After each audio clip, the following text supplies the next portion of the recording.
Have you ever had a meal that you really liked the taste of, that tasted really good, but as you were eating it, you kind of discovered a bone or something that gets stuck in your throat that honestly kind of makes you not want to finish your meal or eat anything like it for a while again?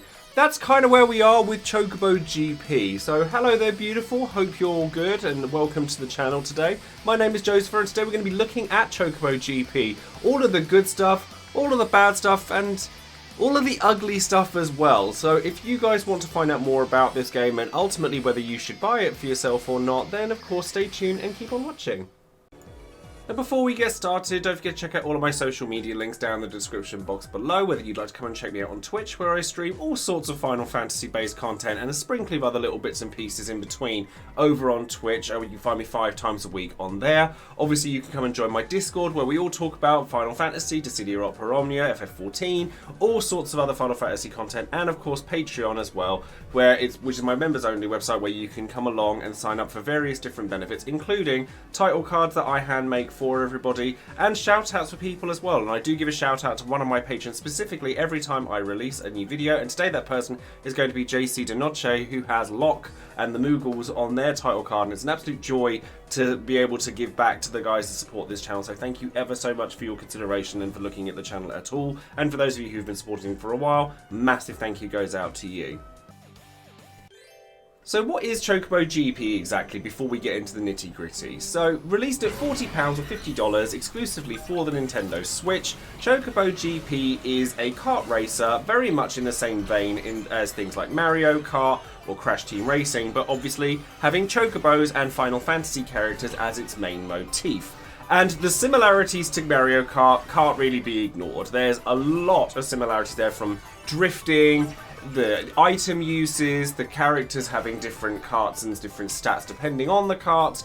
There's a lot of similarities with Mario Kart. So if you really love Final Fantasy and Mario Kart or any kind of kart racer, then this was very exciting for a lot of us, myself included. I'd been personally looking forward to a game that has the Final Fantasy motif as it's my kind of bread and butter as a content creator, that I could have lots of other people, particularly viewers or my audience, join in with me as we have a fun old time with a kart racer that, from all of the reviews and the videos and all the stuff that I'd read before it came out, I was genuinely really excited for. And the game itself is really good, but it has one particular issue that can't really be ignored. Okay, so it's actually easier for me to explain what specifically is wrong with this game as I'm playing it. So as you can see on the screen right here, when you go and have a look, you're greeted by the screen as you log into the game, as well as being given some mithril and some other little bits and pieces, with a nice little plus symbol next to the mithril, which is already a bit of a red flag. Season 1 available. Purchase a prize car pass to obtain Cloud. Collect Gil to obtain Squall.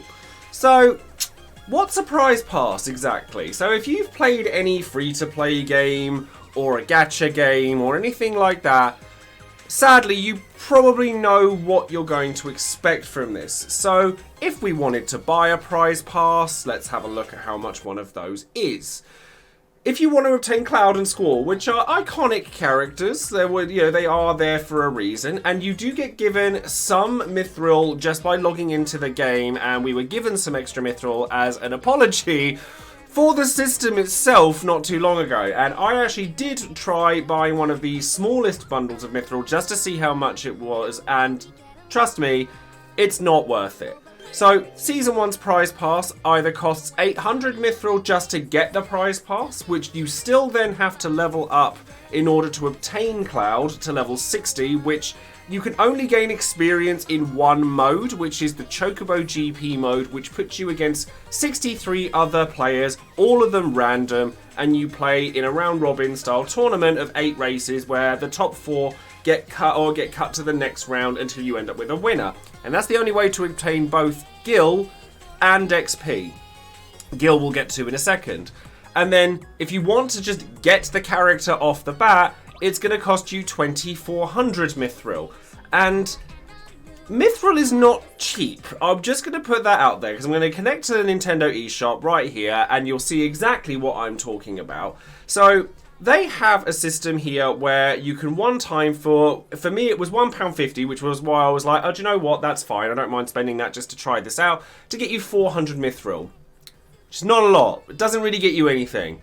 And there is a special trial price here for £6.49 that gets you enough mithril to buy Cloud outright. And what it doesn't tell you is you also get enough gil to get Squall. And Squall Gil without the prize pass is extremely difficult to come by. The grind is very real for it. But if you want mithril for the future, like £6.50 for a season pass that gets you 2 characters, no new tracks, some stickers to put on your cart, and this is the pricing that you want for this. This is the kind of thing that you would see in a gacha game that is free to play, not a £40 full title. And similarly to this, like I said, you can get Squall using Gil during this same season, which is a 70-day period. I've been playing the game a fair amount, for plenty of Chocobo GPs, which is, you know, it's quite simple. The netcode could use some work, I've been disconnected a few times, but I've earned 550 gil from that, and Squall costs 3,000, and his 2 alternate cars cost 9,000 each.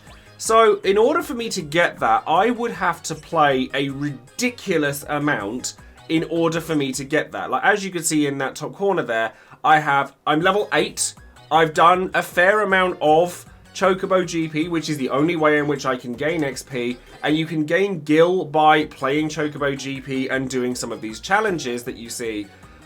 But if you look at how much gil you get from doing these daily challenges and weeklies and things like that, you'll see that you really don't get very much at all. So the only other way that you get this is by leveling up with the prize pass, and that should get you enough gil to get at least Squall in his cars while you also get Cloud. So while Squall isn't technically locked behind the prize pass, he kinda still is. Now, honestly, I've started this review with the biggest bugbear I have with Chocobo GP, and the reason for that is because if the game was a bad game, I'd have no problem saying it's a bad game, it's got dodgy monetization on it, give it a miss and it's rubbish. But the unfortunate thing is, the reason it upsets me as much as it does that this monetization is there is because the game is actually quite good, and certainly in its core mechanics. Like, the gameplay is really fun, the controls are really tight, it's not up there with Mario Kart, but let's face it, very few things are. But as a sort of alternative to it, it would have been so perfect, especially for Final Fantasy fans, for us to all get together, play some Chocobo GP, or even just sort of multiplayer. You have your 2-player option for series races and things like that. Sadly, you can't share a console online like you can with Mario Kart, but there's a lot of fun to be had. The Magicite system is really fun as well, like the item pickups, because it makes it a little bit more sort of developed than just pick up an item and use it. Because you have bronze, silver, and gold Magicite boxes. Bronze will give you 1 of an item. You can store up to 3. Silver will give you a copy of the item you already have, which will then upgrade it. And a gold one will give you 2 of a random item. So you can get up to 3, and if they all match up, then you get a much stronger version of that item. So if you've got haste, which is your boost, and you have 3 of those, the boost is bigger. If you have fire and you get Firaga, it's, you know, you can see where I'm going with that. It's really just very, very intuitive. It makes it so that you're not just grabbing boxes at random, and getting the gold one might cause you to kind of veer off on a path that perhaps wasn't optimal beforehand, so you can get a better item. And the game is really fun. There's just a fair few things about it, including the track list, which does hold it back quite significantly. And if they're expecting more tracks, etc., to become available because of this prize pass thing, then this game could end up being dead on arrival, which is really sad considering it's actually really fun. On to the more sort of good parts of the game, and honestly, the thing to bear in mind with things like prize passes, etc., is they are optional. You can ignore them. And I really hope that if tracks do come out for the game that they are free to make up for the fact that characters are not, because realistically, you can get by playing this game without Squall or Cloud, and honestly, if you finish the story mode on its extra difficulty, you unlock a character that's way better than those two anyway. But there's lots and lots of nice things to like about this game. The story mode is basically a tutorial. The story mode is fun, it's very Chocobo Tales, it's very, like, got that childish vibe, storybook, that kind of thing, but it's chock full of Final Fantasy references, like absolutely full of them. Early on, you'll see Terra from Final Fantasy VI, and she literally is a bit crazy, and she'll spout off random lines from Final Fantasy VI that you'll absolutely clock if you've played that game. All the music is fabulous, except for that title screen music, and I wish you could change it, but you can't. The first time you hear it, it's lovely, and it's twee, and it's very, very young child's anime. Love that. But in a menu, where if you come out of the menu and go back in again, it starts the loop all over again. It becomes a drill in your ear that you hear repeatedly, which again is a shame because the rest of the music is so good.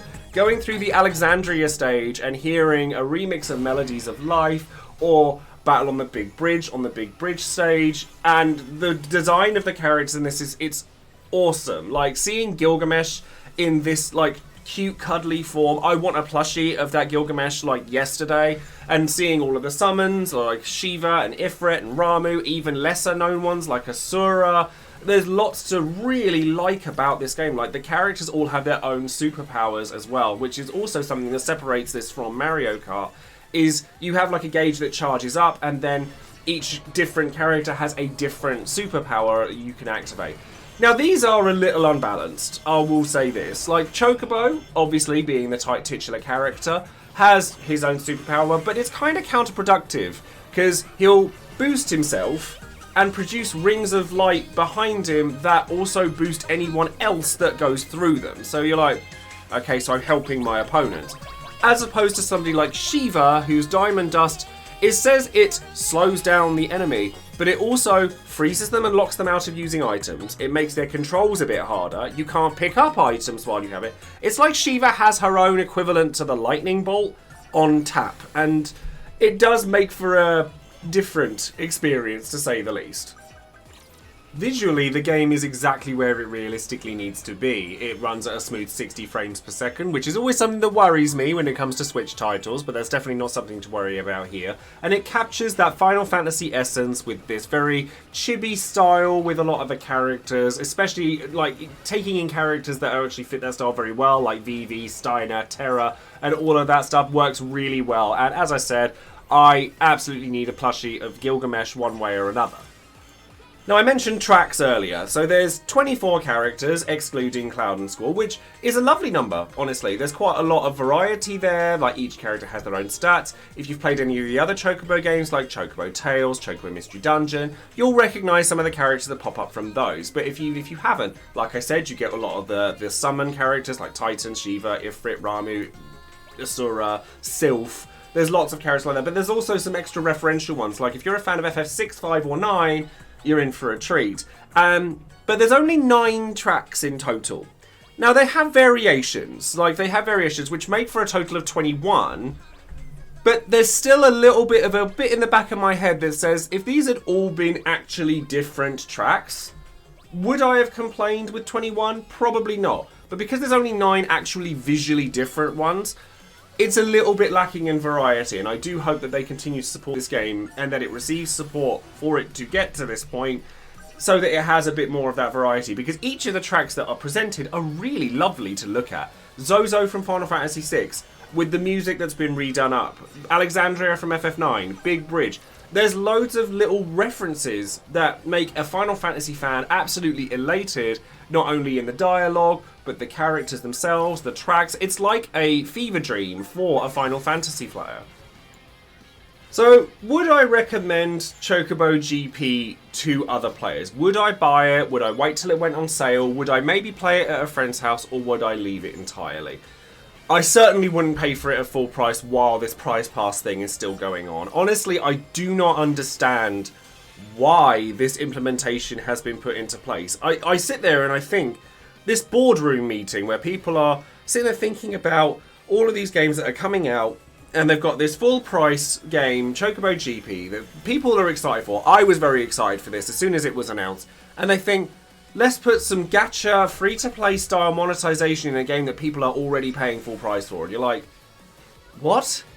I don't understand it. It doesn't make any sense to me. Now, there is a really fun game here. And like I said earlier, if this game was rubbish, I'd easily just kind of put it in the bin and that would be the end of it. But the truth is that the game itself is actually very fun. There's a little bit, it's not perfect, there's a little bit of lack of content in terms of variety, and Chocobo GP could be a little bit better. You can't really bring your friends in with you to play it with you. You're paired up with 63 random people, and I guess they're trying to go for like a Battle Royale vibe, but in a kart racer, it just doesn't feel the same. When you compare it to its contemporaries, like Mario Kart and unfortunately the other kart racer that decided to do dodgy monetization in Crash Team Racing, there's a lot of features that would have been nice to have seen here. Like Mario Kart prides itself on being that game you just kind of crack out on a Sunday night with your friends and you play it for a couple of hours and then that's it. Yeah, you get people that are very, very into it and play it all the time, but by and large, people who play Mario Kart, it's just that nice game to have in your back pocket at all times. And Chocobo GP could have absolutely been that game for Final Fantasy fans had it not forced you down this road of you need to be playing me constantly or putting loads of money into me, otherwise I'm not going to give you the full experience. And that is something that I just can't get behind. So while I think this game is actually very fun, I can't recommend buying it at full price. Sale price? Yeah, absolutely. You're a Final Fantasy fan, you can ignore the Battle Pass and just play the game for what it is, have a bit of fun with the story mode, get your multiplayer out. We've been playing it on stream and it's been good fun. But definitely not at full price, not with that monetization scheming. This has to stop. I should also state that if you wanted to try Chocobo GP, there is actually a light version that you can download for free in order to give the game a go. And the features that are available to it is that you can play local multiplayer with someone else as long as they already have the full price game. And you can play Chocobo GP mode, which is the 64-man tournament mode that you can play just at will and you'll gain your XP, etc. as if you had the full game, but you can't do anything with it. And by anything from the prize pass, like Cloud or Squall, etc., or any other character that may come out into that fray until you have the full version. And you can play the prologue of the story. It's a pretty good demo for the game, so if you like the game and you know that you want it, then you can at least try the game yourself on the light version before you do so. And I would suggest doing so, honestly, if it's a game you're still interested in and you can look past the dodgy monetization, because it will give you an impression of how much you can actually do once you have that full title. So that's all for today's video on Chocobo GP. Thank you ever so much for joining me today. Do sound off in the comments. Do you own Chocobo GP? Are you thinking about getting Chocobo GP? Or has the monetization completely put you off from the game? I do think it's a crying shame because I do like the game. I want to love it, but I can't get past some of this monetization. Like, seeing so many companies kind of delving into this has honestly really saddened me. But let me know what you guys think in the comments below. Don't forget to like the video, subscribe to the channel, and click the bell for notification on any future videos I might be making. And I shall love you and leave you with that. So thank you very much once again, beautiful, and I will see you next time. Take care.